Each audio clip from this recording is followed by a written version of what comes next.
cara que não para de treinar por 10 anos e ainda assim só fica nervoso contra os prodígios é bem divertido para quem não gosta dele. Porém, quando ele espera o medo e com o auxílio do treinador resolve enganá-lo se passando por fraco, surpreende a todos. Assim começamos esse contexto com esse treinador desconhecido, com aparência de mendigo, que um dia decidiu transformar um pequeno time de amadores em um digno de profissionais da Inglaterra no futebol. Por isso, esse dirigente chamado Goto, que percebeu sua mentalidade, quer recrutá-lo para salvar seu time, Stopil United. Onde até as crianças sabem o quão arruinados eles estão, já que a cada derrota perdem mais torcedores. O que não sabíamos é que ele é filho do presidente desse clube, que ele já havia deixado há muitos anos. Mesmo assim, seu olhar transmite confiança em suas capacidades. De fato, aqueles que o conhecem se emocionam ao ouvir seu nome. E é que nesse time tão fraco, ele foi um jogador da velha guarda que o levou à glória por algumas temporadas. Mas ao abandoná-lo pelo futebol estrangeiro, o clube ficou sem rumo e a torcida o culpa pela situação atual. Eles não o querem, só confiam em Murakoshi, o jogador que decidiu ficar para que o time não morresse. Então, qualquer coisa que ele faça será criticada, por isso ele deseja ser ainda mais criticado. Fazendo com que os jogadores iniciem uma competição de velocidade em duplas e, quando tem os resultados, ele pega os jogadores mais rápidos para o time titular. Que não são outros senão os que estão no banco e são muito jovens, deixando todos os experientes de fora. O cara só quer ver o mundo pegar fogo, e para provar que está certo, organiza um jogo entre titulares e reservas. Enquanto o assistente do treinador está arrancando os poucos cabelos que tem. Tatsumi mostra aos novatos que aqui começa o caminho deles para derrotar gigantes, simplesmente apresentando o plano mais arrogante. Começando uma partida onde nenhum dos jovens está usando sua velocidade para obter vantagem. Eles simplesmente defendem com uma ferocidade, destacando esse jovem chamado Suwaki. No entanto, parece que eles têm medo de atacar, passando a bola sempre que podem, pelo menos até que Murakoshi percebe e sente a respiração de seus companheiros. Eles têm jogado com sua resistência e quando esse capitão pede para que diminuam a intensidade, Tatsumi dá ordem para iniciar um jogo agressivo em um ponto onde Murakoshi já não tem nem mobilidade para comandar sua equipe. Eles estão muito cansados de correr atrás da bola, o adversário percebe que o treinador acabou de dominá-los completamente. Frustrados após anos de esforço pela equipe, eles se retiram e ainda retiram a braçadeira de capitão de Murakoshi. Isso faz com que o confrontem, e é aí que Tatsumi diz que já atua como psicólogo há muitos anos. A motivação literalmente é a mãe do time. E deve deixar isso pra ele, e se dedicar ao que faz de melhor, jogar bem. E pra isso precisa encontrar o seu futebol. No entanto, esse cara é estranho. Ele te dá um conselho assim? No dia seguinte, ele permite que todos treinem como quiserem, enquanto Tatsumi sai para tomar um café porque está muito frio. Isso gera uma situação onde aqueles que querem bancar o líder, como esse careca, brigam com os outros. E para esquentar ainda mais, Tatsumi deixa todos jogando com uma única bola, fazendo com que os novatos tenham que mostrar um pouco de personalidade. Mas a tensão aumenta muito até que chega o Prince, o preguiçoso do time. No entanto, um cara milionário com uma personalidade extrovertida e chamativa, chamando a atenção de todos, e que acaba sendo interessante para Tatsumi. Por isso, agora que se aproxima um amistoso contra um dos times campeões de Tóquio, ele decide colocá-lo como capitão. E é curioso, porque o cara faz uns passes insanos, então ele pega os novatos que quer e os faz correr do jeito que lhe convém. Analisando a velocidade, controle e tudo mais. E quando pode chutar, faz isso sem piedade. É assim que chega o dia de enfrentar o campeão Tokyo Victory, em que claramente a torcida é muito superior à do Etou. Mas são esses os jogos que Tatsumi gosta, quando não pode vencer e seus jogadores questionam suas decisões. Enquanto isso, o adversário zomba das tantas mudanças no time, assim como do novo capitão afeminado. Porém, Prince sabe o que faz, e mesmo que todos os passes cheguem até ele, sabe como progredir. Apesar de ter um adversário como Mochida, um zagueiro temido e que pressiona muito, porém ele analisa a posição do atacante e com um toque de calcanhar, Bake surge por trás, com um chute que não resultou em gol. Mas ele os assusta, alterando a expressão de Mochida, que agora leva a situação a sério. E é que Tsubaki é o jogador que ninguém vê, mas treina todas as noites, por isso Tatsumi o leva em consideração, mesmo que seus nervos o limitem tanto. Ele é um profissional, mas precisa daquele empurrão que seu treinador lhe dá, que o transforma em um atacante que dribla todos enquanto avança. É claro que todos vão atacar, mas ser excelente não garante que ele será o artilheiro. Um drible que o adversário cai completamente, já que basta um passe para que Prince marque esse golaço. A situação surpreendeu a todos, especialmente o técnico adversário. Mochida está pronto para mudar na estratégia. Na verdade, em 2 minutos ele provoca uma falta bastante polêmica que prejudica o que foi conquistado, com um chute que termina em gol. E aqui está o problema, pois o time tem um espírito de derrota que rapidamente os desanima, já que estão acostumados. É aí que Tatsumi entra para motivá-los. Antes de sentirem medo, devem causá-lo. É o único momento em que o Careca, com aquela gritaria dele, serve para ajudar o time a se tornar mais ofensivo. Sente-se a intensidade dos times. No entanto, Tatsumi só tem suas últimas substituições e já decide deixar que o time se vire, sendo o Baki o mais ativo. Mas justamente por isso, ao correr para tirar uma bola, ele tromba com o goleiro, o que resulta em um gol a 5 minutos do fim. Murakoshi entendeu que para motivar é necessário agir. E como ele esteve invisível durante grande parte da partida, pega a bola lá atrás, avança com 2 dribles e solta um canhão. O empate contra um time forte é motivo de comemoração para todo o esforço da equipe. Por isso, o Tipazo volta a conquistar sua braçadeira de capitão enquanto comemoram um pouco e aguardam os próximos jogos que serão mais difíceis. É por isso que Tatsumi decide colocar pressão e na conferência dos 16 presidentes. Ao contrário de todos, ele faz um discurso egocêntrico, já que podem estar no fundo da tabela. Mas por isso mesmo, a humilhação será grande quando acabarem com cada gigante que enfrentarem. Todos o reprovam, exceto um velho com quem ele passa a tarde conversando sobre futebol. E dá pra ver que os dois são gênios, sem saber que o cara é o técnico atual da seleção do Japão. Porém, o tempo é curto, pois a abertura da liga se aproxima, e eles jogarão em um estádio lotado. A jornalista bonita está interessada em Tatsumi e no time dele, mas o jogo não está fácil com um treinador tão calculista. Mesmo que inicialmente Aitu consiga manter um ótimo nível, inclusive com alguns chutes. Tudo muda quando o adversário começa a controlar o jogo e o que parecia um cruzamento normal se transforma em um golaço do nada. Sentindo-se superados, nos minutos seguintes os torcedores, frustrados, veem o time levar uma enxurrada de gols. Todo mundo perde a fé. A jornalista, que se emocionou com as palavras de Tatsumi na coletiva, fica desanimada achando que era só conversa fiada. Bombardeado de perguntas, ele apenas deixa claro que podem confiar nele. No entanto, eles perdem o próximo jogo novamente sem sequer marcar um gol. Enquanto isso, jogadores como o Careca aproveitam para culpar os outros, especialmente Suaki, que não está em seu melhor momento. A verdade é inegável, eles não estão jogando bem.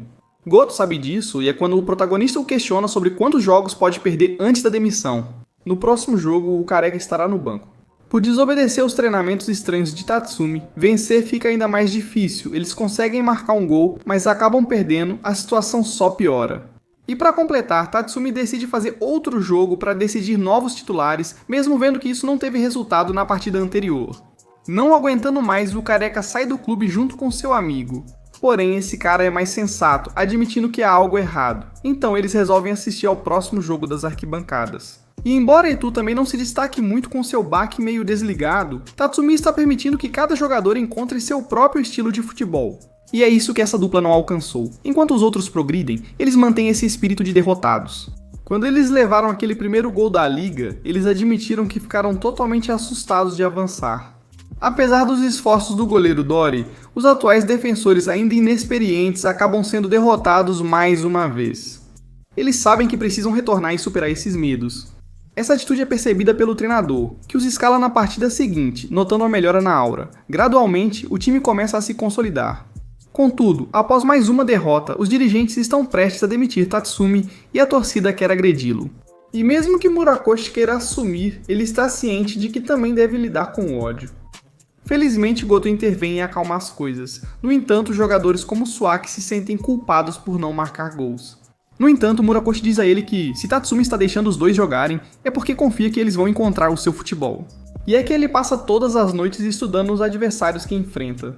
No dia seguinte, a jornalista continua confiando e se colocando em situação ridícula ao escrever artigos a favor do Etu.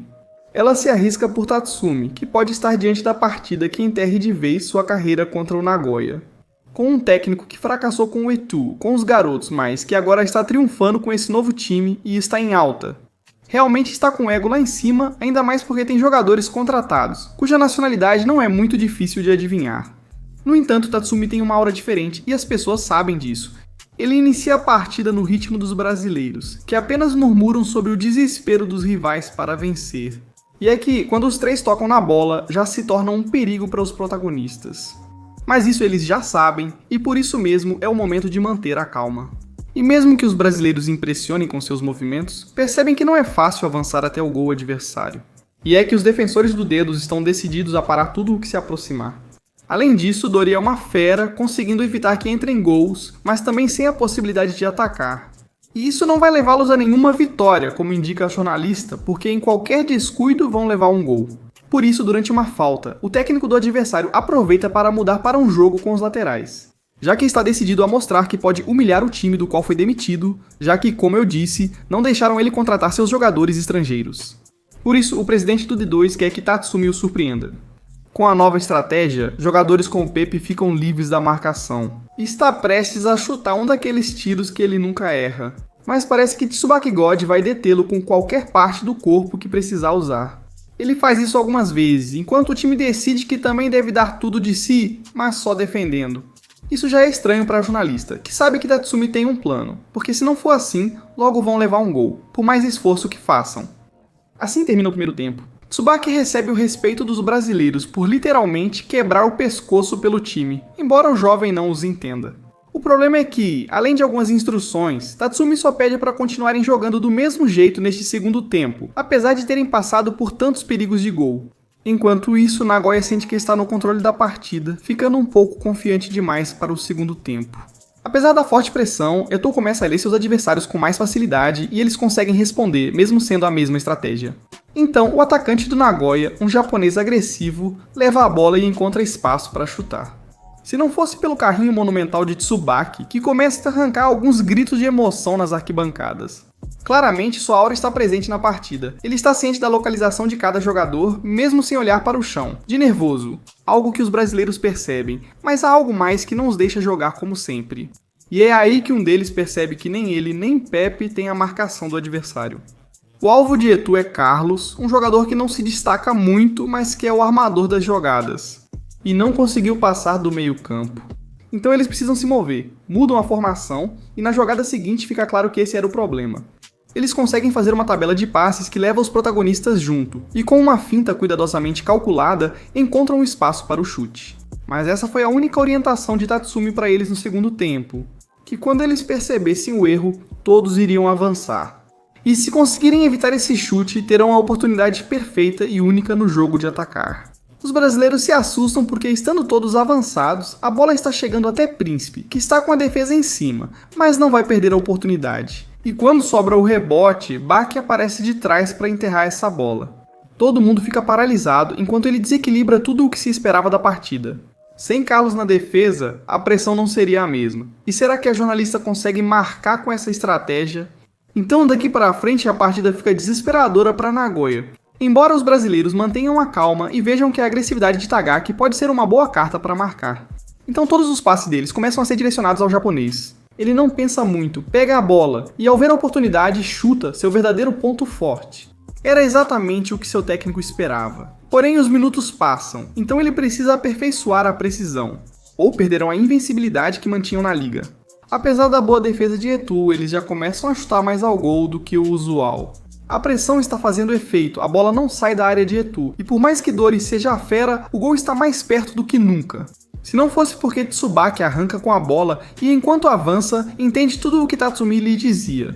Quando se perde o medo, fica consciente de cada adversário, enquanto sua cabeça lhe dá ideias de onde deve se mover para fazer o passe, até mesmo alguns dribles.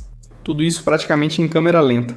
Ele está na área e quando entra é imparável, dribla Carlos como se fosse um jogador fraco, avança entre as linhas e mesmo que um último defensor o pare. É uma jogada tão boa que abre um espaço gigante para Prince, que após o rebote chuta aquele foguete impossível de defender, encerrando de vez a partida. Enquanto isso, os minutos seguintes são puro desespero e o técnico não consegue acreditar no que vê. Cada torcedor sente a emoção. O time que perdia tudo acaba de vencer contra um dos favoritos. Os repórteres focados em Nagoya não têm fotos do verdadeiro vencedor. Enquanto Tatsumi demonstra superioridade ao seu rival, o cara não sabe que expressão fazer. Apesar de Tatsumi zombar mentalmente, ele sabe que a vitória foi por pouco. Eles precisam seguir evoluindo, pois daqui em diante ficará mais desafiador. Enquanto os brasileiros parecem ofendidos, na verdade eles respeitam o bom futebol e tentam trocar camisas com o jogador mais valioso da partida. Um cara que nos campos é um gênio, mas seja com uma mulher ou numa simples entrevista, ele se transforma numa pilha de nervos. Um jogador assim com humildade é o que a torcida precisa no final e que acaba sendo o destaque em cada partida. Cada vez mais as pessoas sentem paixão por seus jogadores e até mesmo torcedores antigos querem voltar àquela época de ouro. Não resta mais nada além de celebrar este momento, enquanto Tsubaki sabe que agora o time está no caminho certo. A mentalidade está definida e é verdade que eles são inferiores, mas é justamente isso que vai tornar cada partida mais emocionante, ao ter a oportunidade de derrubar alguns gigantes, e ainda mais com o próximo jogo que promete ser bem difícil. Mas até aqui, a primeira parte desse anime subestimadíssimo para a qualidade que tem, ele emociona, ele entretém, a animação é boa e sua história é cativante, como deve ser. Animes como esse são joias a serem assistidas se você está cansado do mesmo de sempre. Se chegarmos a 3.000 curtidas neste vídeo, trarei a segunda temporada imediatamente para aproveitarmos juntos. É isso, espero que tenham gostado deste vídeo tanto quanto eu gostei de fazê-lo. E como meu pai disse, um protagonista evidentemente terá a história mais épica quando começa sendo o mais baixo da sociedade. Como um humilde escravo que é obrigado a enfrentar seus próprios companheiros em batalhas sangrentas, os quais estão tão treinados que lutam até mesmo pela pouca comida que recebem. Sendo Roku um cara bastante forte, o único que consegue manter a ordem, algo que admira nosso protagonista, Cestus, que o vê como amigo. Pelo menos até serem obrigados a lutar na seleção dos mais fortes, sendo Roku o favorito, não só pelo físico, mas também pela atitude. Enquanto isso, o protagonista magro e fraco só recebe críticas. No entanto, ele tem um mestre chamado Zafar, que parece confiar nele. E por quê? Simplesmente pela velocidade de reação que ele logo demonstra na arena. E embora sua mente o impeça de ferir um amigo, ele se vê obrigado a fazê-lo demonstrando que para ter 15 anos é um diamante bruto. No entanto, na gloriosa Roma não há perdedores e o amável Roku acaba sendo assassinado em seus braços. É assim que ele é marcado como um dos escravos escolhidos pelo grande valente. E junto com alguns outros companheiros, é prometida a eles a liberdade depois de vencerem 100 batalhas. Então o mestre se encarrega de treiná-lo, dando golpes bons e eficazes, uma mente fria. Mas acima de tudo, por ser alguém tão pequeno e não conseguir nocautear com um único golpe, ele deve se tornar o mais rápido. E mesmo que o velho pareça bastante machucado pela vida, seus ensinamentos são muito sábios, mesmo que alguns zombem dele. O fato é que Cestus e os outros são levados ao grande coliseu romano, onde acontece a coroação do César mais jovem até então, o grande Nero, com um monte de combates de todo tipo. Inclusive, Cestus encontra um loiro que parece bastante simpático, que lhe indica o caminho e lhe deseja sorte nos combates, já que muitos dos seus rivais serão até mesmo adultos impiedosos que acabam massacrando os novos escravos. No entanto, mesmo que o protagonista suba com medo e com um rival que literalmente é uma fera, algo que até mesmo Nero das arquibancadas aceita que será um massacre. No entanto, o rival é tão lento e gigante que Zestu aproveita sua velocidade para dar um golpe na cabeça dele, que o faz dormir enquanto desfruta um pouco de glória. Pelo menos até vermos que ele quase morre por defender seu rival, que deveria morrer. Ainda assim, já que o garoto chamou a atenção de Neron, ele acaba salvando-o e até o convida para sua sala Very Important Person, reconhecendo sua força. E sobre seu mestre, que a mãe lembra como uma velha lenda, que lutou até mesmo contra o guarda real Dimétrio, que também tem seu filho como pupilo. E não é outro senão o loiro de antes, chamado Ruska, uma fera em combate, com uma brutalidade digna de seu pai, e que será uma amostra do nível que o prota irá enfrentar. Assim, os dois são levados ao palácio para acompanhar Nero. O garoto se distrai de suas tarefas, o que enfurece sua mãe, fazendo com que os dois guerreiros lutem até a morte. No entanto, Ruska sabe que é muito mais forte que o prota, e para não matá-lo ali mesmo, acaba desmaiando-o com uma chave. Além disso, Nero, insatisfeito com sua mãe, a desobedece, acalmando as coisas por hora. Inclusive, o César fica um tempo com o escravo Cestus.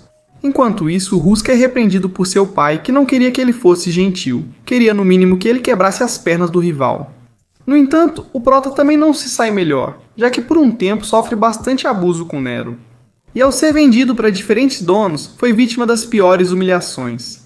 No final, ele acaba com um gordo que leva ele e seu mestre até a Grande Pompeia, onde é vendido para um candidato às eleições, do lugar que está organizando seu próprio torneio de combates e tendo como organizador esse cara chamado Nazca, que lhes mostra sua área de treinamento com alguns colegas um pouco complicados, como Enden, um antipático que arruma confusão com todo mundo, mas só de ver seu jeito de treinar e sua força bruta já sabemos que ele é muito forte. Ademais, é um estilo de luta problemático para Zestus. Por ora, é momento de treinar. No entanto, o fofoqueiro à noite acaba encontrando Sabina, que ele achava que era um ladrão, mas na verdade é a mulher mais bonita de toda a cidade. E descobrimos que esse é o amor impossível de Enden, que mesmo com sua força, é um cara simpático, um fã de verdade. Mesmo que a garota o rejeite inúmeras vezes e ele seja alvo de gozações, ele não se importa. Apesar disso, a garota não é completamente má. E quando precisa ajudar, ele o faz, como a essa cidadã, cuja taverna foi tomada por perseguidores. E Sabina leva o time do Prota para enfrentá-los. Cestus se destaca, pois à primeira vista, ele é o menor e mais fraco, e seus punhos parecem insuficientes contra esse gigante. Ele acaba chamando a atenção da mulher. Com Enden, ela não demonstra isso. Na verdade, descobrimos que o cara é fã dela há anos. E ela? Ele prometeu a ela que se ela completasse um recorde impossível de 50 vitórias seguidas, lhe daria a liberdade. E a tornaria sua mão direita. Para isso só faltam mais 2 vitórias. No entanto, é uma situação entre eles dois. O protagonista ignora e continua treinando para aprimorar seus golpes letais. Zafar ensina ao protagonista um golpe que não apenas nocauteia, mas também mata, deixando-o em dúvida se deve usá-lo ou não. No entanto, a própria Sabina o chama para seu quarto, propondo que ele a acompanhe em sua próxima viagem a Roma. Não como escravo, mas como seu guarda-costas pessoal de agora em diante, o sonho de qualquer escravo. Mas o protagonista, que já viveu com um líder. Neste caso, Nero, que em busca de um amigo acabou se tornando um abusador e teve que fugir, decide que vai conquistar sua liberdade com os próprios punhos. Então ele agride. Ele recusa a oferta, o que a mulher nunca tinha vivenciado. Ela fica obcecada por ele. Mas para o mal, já que ela ordena a Enden, que é praticamente seu fantoche, que enfrente o protagonista e lhe mostre o desespero de ser um escravo. Já que a besta sente inveja porque Sabina, a mulher que ele mais respeita, está interessada em um recém-chegado. Então será uma batalha interessante com um protagonista que vai ganhando pouco a pouco. Nervos de aço que permitem a ele se dedicar a treinar e aprimorar esse golpe fatal que lhe ensinaram. Assim, até o grande dia em que tem a beleza da cidade como espectadora. A questão é que Enden é o favorito do público por toda a trajetória que tem. E ao apresentar um simples garoto como rival, todos o acusam de que será fácil demais. Mas nada disso importa quando o protagonista fica sério. Então ele começa atacando com uma velocidade que Enden mantém sob controle, esperando o momento certo para responder. Mas o garoto segue acelerando. Há um ponto em que o mais forte de Pompeia recebe um golpe direto no rosto que o derruba por um tempo. No entanto, por mais que isso enlouqueça o público, o dano em Enden é mínimo, e o protagonista acabou de esgotar sua resistência. Então é hora dele também receber punição, até mesmo com golpes em áreas específicas que hoje em dia seriam ilegais, fazendo-o perder o equilíbrio, mas acima de tudo, obrigando-o a atacar, algo que Enden aproveita para dar um golpe bastante letal na nuca que o deixa inconsciente, e embora ele se levante por determinação, perde parte da memória de curto prazo. Só sentindo o perigo em que está, com todo o seu corpo vibrando de dor, é que começa a troca de golpes, dando e recebendo, sem parar por um bom tempo, em que todos reconhecem o quão forte é o garoto de 15 anos. E onde parte da arquibancada fica do lado dele. Incluindo Nazca, que em seu momento teve a mesma oportunidade que o protagonista ao ser escravo, mas tomou a decisão fácil, acostumando-se com a boa vida. E agora Zestus é o exemplo de determinação que ele nunca teve, por isso se conecta tão bem com o público. Enquanto isso, o protagonista, sem perceber, começa a acertar golpes nas costelas que enfraquecem Enden, que está tentando esconder a dor. Mas agora ele perde resistência, e para Zestus fica mais fácil ler seus ataques equilibrando as coisas. Ou assim parecia, porque Enden consegue ferir o protagonista na testa, o que é ruim para a visão de um dos seus olhos. Dando tempo para a fera se recuperar e com o protagonista tão exausto, a última coisa que lhe resta é a lembrança desse ataque que ele estava treinando. Assim ele arrisca tudo na última sequência de golpes, ficando muito ferido. Mas graças a isso, ele consegue a abertura desejada. Desta vez sim, um golpe realmente letal na nuca, com uma precisão que faz Enden desmaiar imediatamente, mesmo com a motivação de uma Sabina desesperada. A vitória é de Cestus enquanto o Albino só recebe o ódio daqueles que apostaram nele. Claro, tudo isso do conforto das arquibancadas porque eles não desceriam para lutar. Como a voz do protagonista é insuficiente, Sabina faz seu primeiro ato de bondade pelo fã. Acalma as pessoas enquanto se despede para sempre de Enden, que para ele é o pior dos castigos. O protagonista se recupera após a grande batalha. O ataque na nuca de Enden se assemelha ao do protagonista. E Zafar acaba descobrindo que a mesma pessoa que o ensinou também treinou Enden, que é conhecido como Demócrito. Um velho malvado que gosta de experimentar com diferentes lutadores e técnicas, uma informação valiosa para Zafar, que estava procurando por ele. Mesmo assim, Enden agora se sente mais leve e reconhece a força do protagonista no final.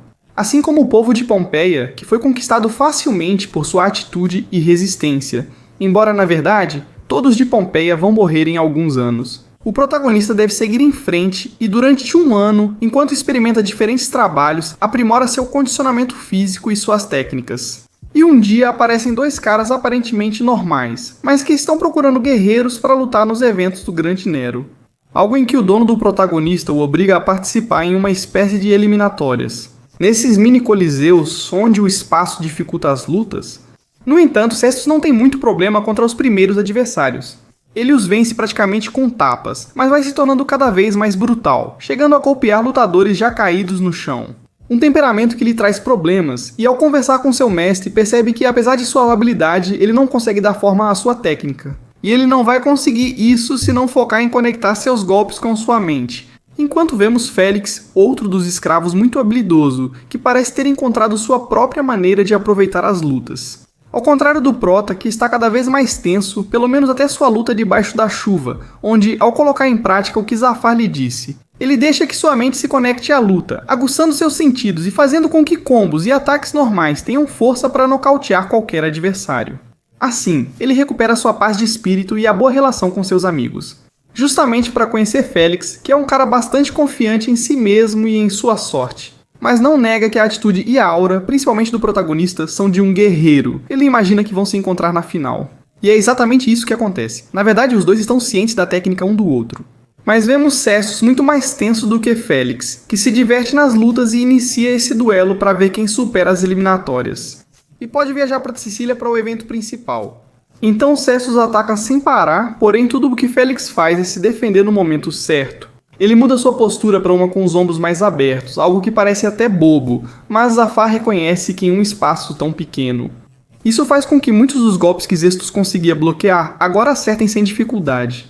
Isso acaba se tornando um castigo para o protagonista, que acaba caindo várias vezes com golpes tão amplos e no final, um dos seus tornozelos acaba lesionado novamente. Félix se gaba da sua sorte. E agora com a luta em suas mãos, Descia ataca muito mais.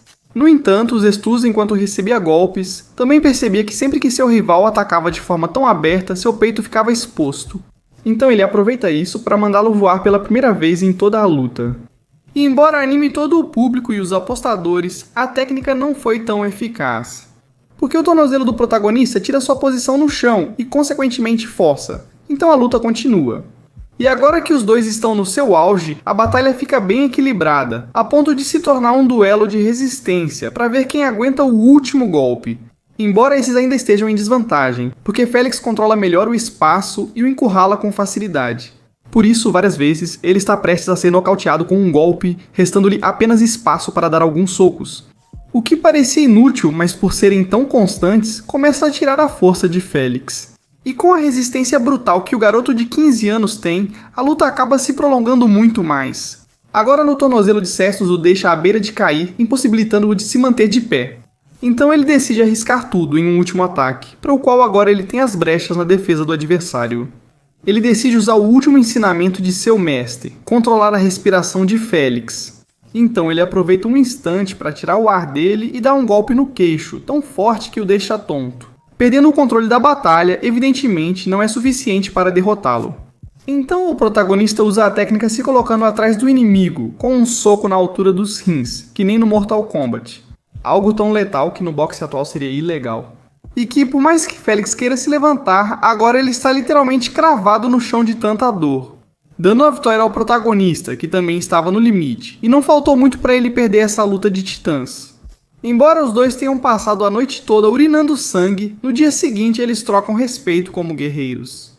E enquanto Félix viaja para procurar trabalho em outra cidade, o Prota segue de barco para a cidade de Sicília, onde será o grande evento, e para o qual Zafar começa a guiá-los. Com a última técnica do seu repertório e a mais letal, com a qual ele até arrancou o olho de Demétrio. Ainda assim, ao chegarem ao local, eles são os menos apoiados por serem escravos, enquanto os outros, literalmente, são deuses de todas as culturas do mundo.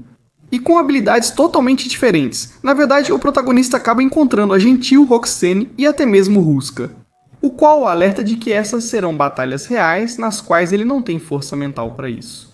No entanto, ele não faz ideia de tudo o que o protagonista melhorou e de tudo o que aprendeu. Técnicas que nem mesmo ele ousaria usar.